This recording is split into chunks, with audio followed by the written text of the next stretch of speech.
experience ko para sa mga weekend sa youth revival. For the first time na na-experience ang amusin nga class nga fellowship upod sa mga youth. Tapos damo sang na-realize ko ang damo pagid ko inog-change maski mo na ko ning sa kadugayon ko nga pag-alagad sa Ginoo. Damo sang na-realize ko nga dapat i-change. Madiri lang kami nakahibalo bisang mga dapat napon nga mga pagahimuon bilang mga Kristohanon kag mga pamatanon para makatindog kami nga mangin mapag-on bala kag hindi kami matumba kung kami bala pag itumok sang kaaway naton. Kung tanaw nimo ikaw ang Ginoo bala. Kung nagasaka ikaw sa hagdanan pakadto sa langit. Sa first step ka lang, half sang first step. So kinahanglan mo pa damo nga ma-revive kayo bala totally.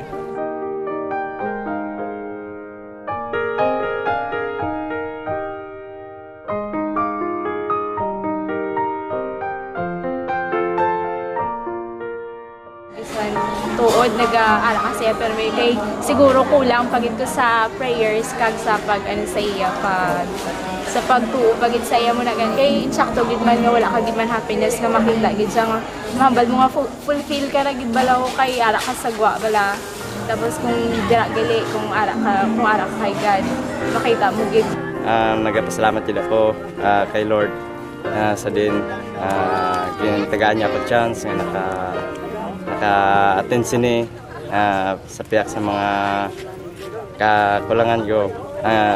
Si Lord nag-alalay sa akon sa pagtindog liwat kag nagapangayo ko siya dugangan niya ang ako kabakod sa mga problema nga nagabot sa akong kabuhi. 100% jud ako pasalamat kay God.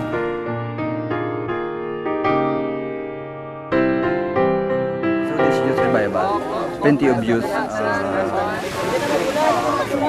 has realized within themselves how important God in their life is.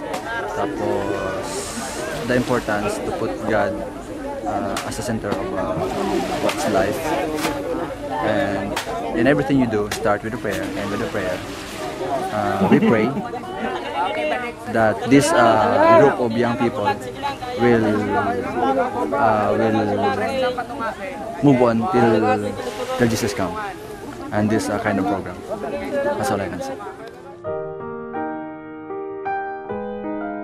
Ako nakita nga wala sila naga-hinulsol sa ilang pagkanto diri. Amo man na ang ginahandom nakon sa mga youth nga ma-transform ang ilang life by God's grace and by the help of God.